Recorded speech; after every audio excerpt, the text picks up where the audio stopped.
Assalamualaikum warahmatullahi wabarakatuh. Nama saya Muhammad Zidan, NIM saya 2105124273. Saya dari kelas 1A PJKR. Soal UAS nomor 1. Jelaskan 5 macam gerakan sendi. 1. Sendi peluru adalah sendi dapat bergerak ke segala arah. Contoh sendi antar tulang dengan atas dan pundak. Yang kedua, sendi engser adalah sendi yang dapat bergerak ke satu arah saja. Contoh, sendi antara tulang lengan atas dan lengan bawah. Yang ketiga adalah sendi geser adalah sendi yang dapat berputar. Contoh, sendi pada tulang asta dan tulang pengumpil. Yang keempat, sendi pelana adalah sendi yang dapat bergerak ke depan, belakang, kanan, dan kiri.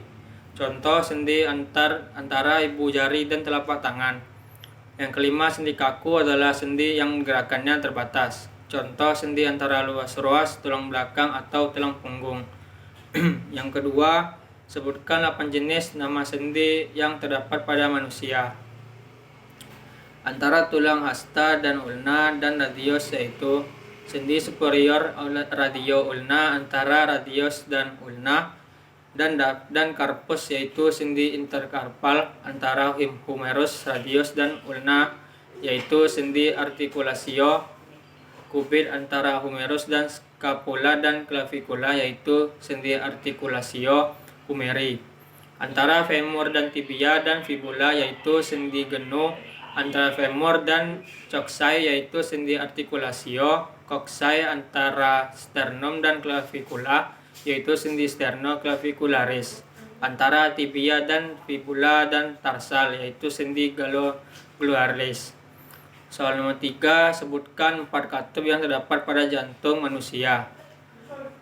Katup tricuspid yang menyalurkan darah dari serambi atrium kanan menuju ke bilik ventrikel kanan. Katup mitral yang menyalurkan darah dari serambi kiri menuju ke bilik kiri. Katup pulmonal yang menyalurkan darah dari bilik kanan ke pembuluh darah yang menuju ke paru-paru atau arteri pulmonaris. Katup aorta yang menyalurkan darah dari bilik kiri ke pembuluh darah yang menuju ke seluruh tubuh atau aorta. Yang keempat, jelaskan mekanisme peredaran darah sistemik dan peredaran darah pulmonar.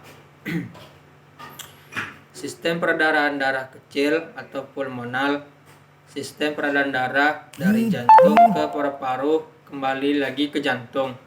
Darah kaya karbon dioksida dipompa melalui bilik kanan jantung, kemudian dialirkan melalui arteri pulmonalis ke paru-paru untuk pertukaran gas oksigen. Darah yang kaya oksigen kembali ke jantung melalui vena pulmonalis ke serambi kiri. Sistem peredaran darah besar atau sistemik, peredaran darah dari jantung ke seluruh tubuh kembali lagi ke jantung. Darah kaya oksigen dari bilik kiri jantung dialirkan melalui pembuluh aorta ke seluruh tubuh manusia. Darah yang kaya oksigen berubah menjadi kaya karbon dioksida, kemudian kembali ke jantung melalui vena ke serambi kanan. Soal yang kelima, jelaskan pengertian sistem respirasi dan 3 fungsi sistem pernapasan. Pernapasan merupakan proses ganda, yaitu terjadinya pertukaran gas di dalam jaringan atau pernapasan dalam dan di dalam paru-paru atau pernapasan luar. Membuat Anda bisa bicara dan membawi sesuatu, mengalirkan udara sesuai suhu tubuh dan melembabkan sesuai kondisi tubuh. Menyediakan asupan oksigen secara konsisten agar seluruh fungsi tubuh bekerja dengan baik. Yang keenam, jelaskan pengertian sistem pencernaan manusia dan sebutkan secara berurutan organ pada sistem pencernaan pada manusia. Sistem pencernaan manusia adalah serangkaian jaringan organ yang memiliki fungsi untuk mencerna makanan tersebut akan diproses secara mekanik ataupun secara kimia hingga menjadi energi dan nutrisi. Lalu zat sisa dari pencernaan tersebut akan dikeluarkan melalui anus. Organ utamanya yaitu mulut, faring, kerongkongan, lambung, usus kecil, usus besar, lalu anus. Yaitu organ pembantunya yang pertama gigi, ludah, air liur, hati, empedu, pankreas. Selanjutnya, jelaskan mekanisme terbentuknya urin. Proses pembentukan urin terdiri dari 3 tahap, yaitu filtrasi atau penyaringan, reabsorpsi atau penyerapan kembali, dan augmentasi pengeluaran zat. Filtrasi atau penyaringan proses pembentukan urin yang satu ini dilakukan dengan bantuan dari ginjal. Setiap ginjal mempunyai sekitar 1 juta nefron, yaitu tempat pembentukan urin. Reabsorpsi atau penyerapan kembali setelah filtrasi.